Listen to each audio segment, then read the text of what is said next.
Okay. Finally ready. Oh, wait, no. Now I am. I can't tell if this is level.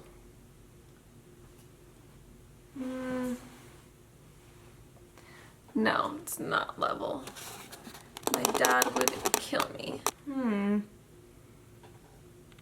think it's level now. Hello everybody. So as you can tell by the title of this video, this is 20 facts about me regarding interior design and then 20 random facts about me that you might not know. Number one is I have always been obsessed with interior design for as long as I can remember. Number two, I changed my room probably every 3 months growing up. It was pink and blue probably about 10 times each. Yellow once, and one time I actually had a beach mural painted on the wall by my mom. I went to Michael's, which is our local craft store, and they have some home stuff, and I just got every single thing that had to do with the beach and I put it in my room. It was way too much, but it was fun at the time. Now my room is a very calm neutral, and I really want to do a room tour, but I'm not there. I'm actually in St. Louis, so I will once I get home to San Diego. Number three, my parents have always trusted me with design decisions, from picking the wall colors in our house to choosing the stain on our hardwood floors. But now that I'm looking at this, I actually don't think I gave them a choice. I think I said, this would look good, this is what we're doing, and they trusted me, so that's cool. Number four, I was awarded most likely to paint the next Mona Lisa in our high school yearbook. Number five is I realized that interior design was an actual career my junior year of high school, actually. I was at my friend Erin's house and I loved her house, and I kept complimenting her on the house and how it was decorated, and I was like, I want this, it's so beautiful, like your mom did such a good job. And she was like, no, like my mom has an interior designer. Like she pays someone to come and design the house. And I was like this is a job? Like someone gets paid to design your house? And I was like, I didn't say that out loud, but in my head I was like, that's like the coolest job in the entire world. So that's what I want to do. Number six, I was design major in college for one day. I believe it was my freshman year. My roommate was a design major and she was doing fashion design, and I was looking at the design major and there was actually interior design as an emphasis that you can do in the design major. And I was like, oh my God, that's perfect. That's exactly what I want to do. But I was kind of scared. I didn't know if I should follow a more traditional path that everybody else was doing, like a business major or econ major. But I actually did it. I got the guts to do it. I changed it online. I declared myself as a design major. It got passed, and it was my first quarter being a design major. And I went to the first class and it was an art class. And I think in the first like 20 minutes I walked out. Like I literally just walked out and I changed my major. I will do a whole video on that and why I did that, but it lasted about a day. Which is actually number seven. I walked out of my first day of classes being a design major. Number eight, I have a Bachelor of Science in Managerial Economics. So number nine, I had no confidence in my career choice doing interior design until my boyfriend just convinced me that I wouldn't be happy doing anything else. He knew how much I loved architecture and design. He saw my facial expression whenever we walked into a building or a space or a movie theater or a restaurant or cafe or literally anything. Like he knows how excited that makes me, and everybody else kind of just walks in and like orders their coffee, but I would just be staring at the crown molding and the floors and everything, and he's just like, you would not be happy doing anything else, so why would you even try to fool yourself? So thank you to him. Otherwise I would have been doing something very boring. Number 10, I sabotaged my own investing internship as a managerial economics major. During the interview, they asked me why I wanted this position, and I honestly, swear to God, said, I don't know. And he just looked at me and I was just kind of smiling, and like I wasn't even like sweating or nervous, which I usually am in interviews, because I didn't want it. I was like, in my head, I was subconsciously like sabotaging myself and my answers. Like I didn't want to give him good answers, which is so crazy. And I walked out of there and I was just thinking like, I did not get this. But I was happy about it, which is so weird. But I mean, that's a sign, obviously, if I'm not happy about it. Number 11. Why do I always sound so raspy? Number 11, I graduated early from college and I'm really proud of myself for it. Even though it was only a quarter early, I still am very proud of it. Number 12, my dad has been taking me to work on job sites probably since I was able to walk. He trusts me with smaller jobs like edge banding and assembling drawer boxes and putting on hinges.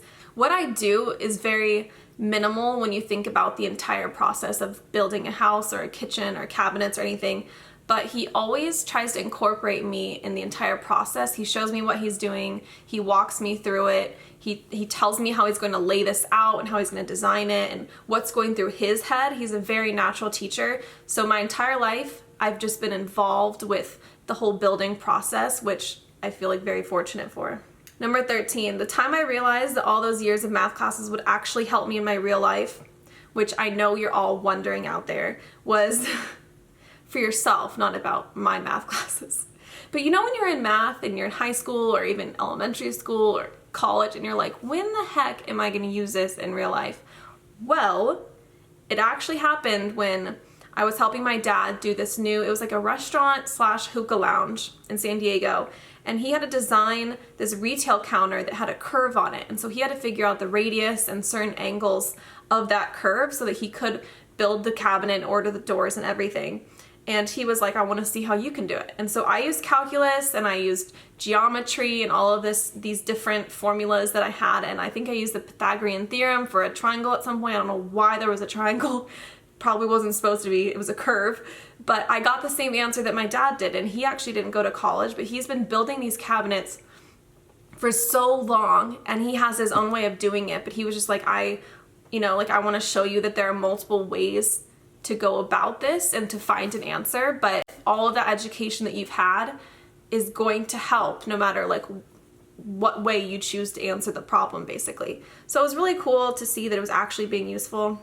He's calling me right now. Okay, one second. Oh, that one on Netflix?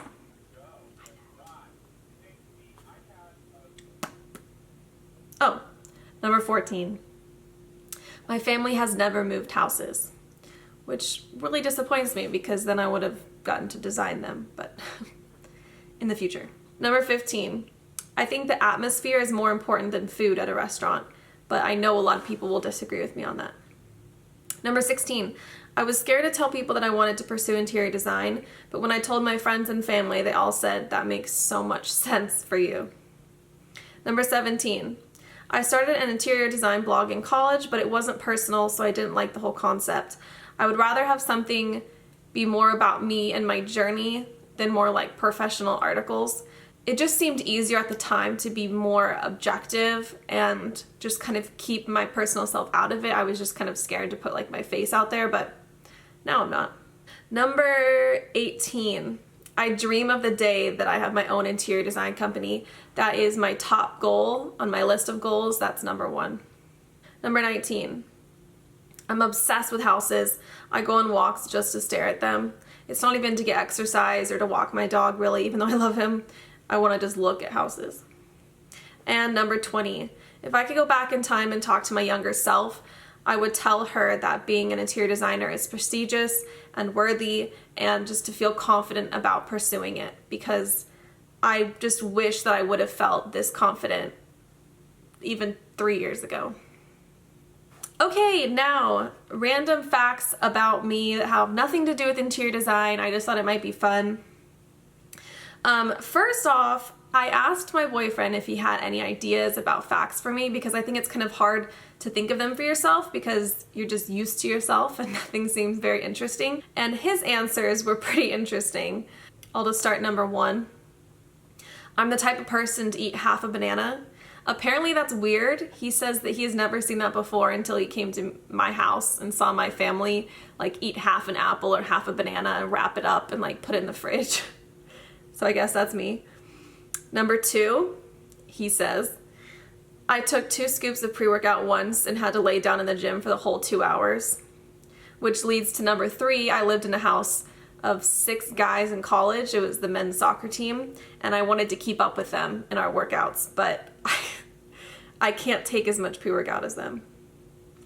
Number 4, according to him, I don't know what state Minneapolis is in, and I've been there twice, which is sort of true. I've had 2 layovers there, and just off the top of my head, I didn't know exactly what state that's in. I know that makes me ignorant. I know I need to study geography, but technically I've been there twice. What am I on? Number 4, I used to design clothes when I was younger and still have the dress form in my room. I love it. It kind of scares me at night when I wake up and there's like just the form of a human in the corner. It's kind of scary, but I loved it. I would just drape fabric on it, pin things together, sew it. It looked awful, but I thought I was a clothing designer. Number 5. Am I in 5? Why can't I count? I have an irrational fear of nuns. I know that makes no sense, but they freak me out. And actually I have a fear of sharks as well, which is obvious, all humans do. But I was at SeaWorld once in San Diego, and I was going through the shark room, whatever you want to call it. It's like this big dark auditorium where they have like water below, and you walk on this bridge through it, and it's just all these sharks down below, and it's dark and it's scary, and I'm just powering through. I was just so scared. I was trying to like run through, and I come at the end and I go around a corner that's at the very end of it, and these nuns just jump out at me and just say like boo, like, and scare me, and I literally started crying. I had like tears in my eyes because it was like my 2 fears put together, and they're like, oh sorry, we thought you were our friend, and then I look behind me and there's like a nun that's just by herself, like taking her time. And I'm like, what the heck, people? Don't you know I have a fear of nuns? Okay, number, oh my gosh, 6, 7, I think I'm on 7, oh my gosh. My favorite type of movies are documentaries, hands down. They are so interesting. Number 2, I hate Twizzlers, I hate red vines, licorice, all of it. Disgusting. I've never eaten a full one. I don't think I've even eaten a full bite. Don't like it. Number 8, I've been dating my boyfriend for 3.5 years, and I've never called him by his real name, and I never plan to. Number 9, I lived in England for 3.5 months, and I will continue to call oatmeal porridge just to piss people off. And actually, I just like that name better. It makes more sense. Number 10, I almost got a 4.0 in college in my last quarter, but I was 0.02 points away from it, and I was so devastated. I had all A's, an A+, but I had an A-, and it just screws you over. It was just devastating.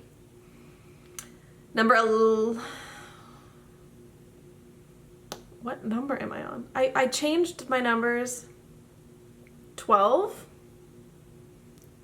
Number 12, I think. I want at least 1 Newfoundland and 1 Bernese Mountain Dog when I get older. I say when I get older, I am older, but when I have like a house and a job and I'm not really moving around, I love big dogs. Number 13, I get horrible migraines. If you know me, you already know this. It started in high school. It's so bad that I actually end up throwing up. I lose vision in one of my eyes. Half my body goes numb and tingly. My voice gets messed up. I can't form words correctly. It's very scary. I've tried everything, and the next thing I'm gonna try, I'm gonna do soon. So I will let you know if it works. I am open to anything.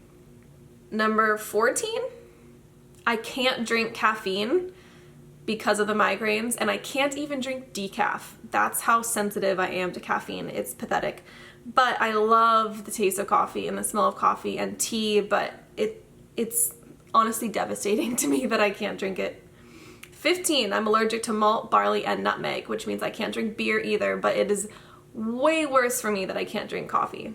Number 15, I have to set at least 3 alarms or let my alarm snooze a few times.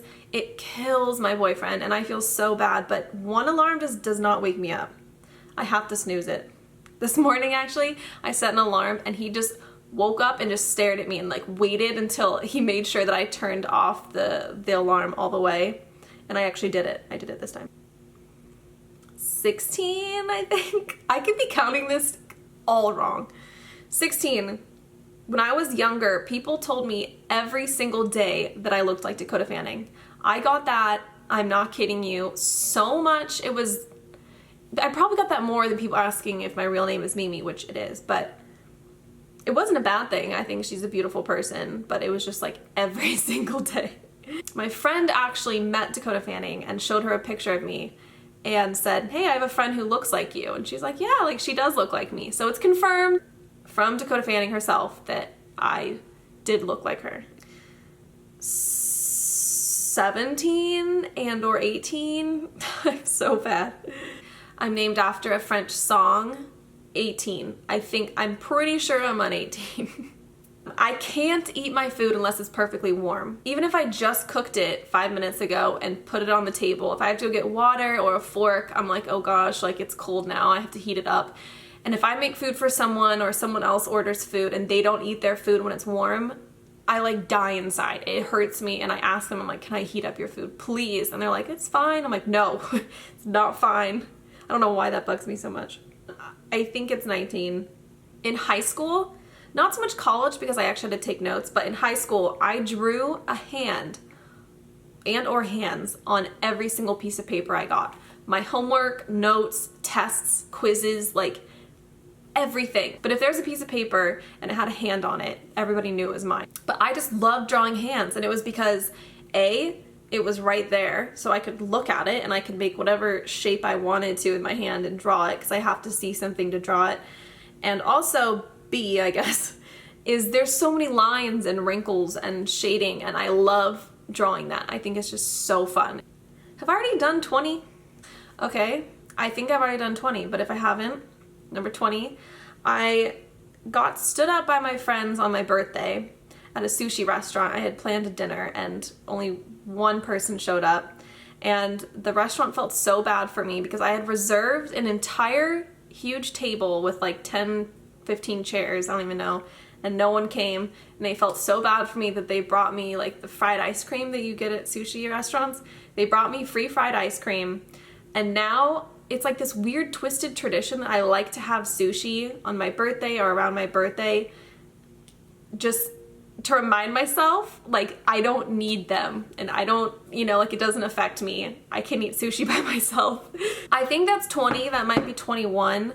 Either way, thank you for watching. If you did, maybe you know a little bit more about me. But subscribe to my channel, please. I'm trying to grow and I'm trying to beat my boyfriend, so help me out. Like the video if you liked it, and follow my Instagram. Thank you for watching.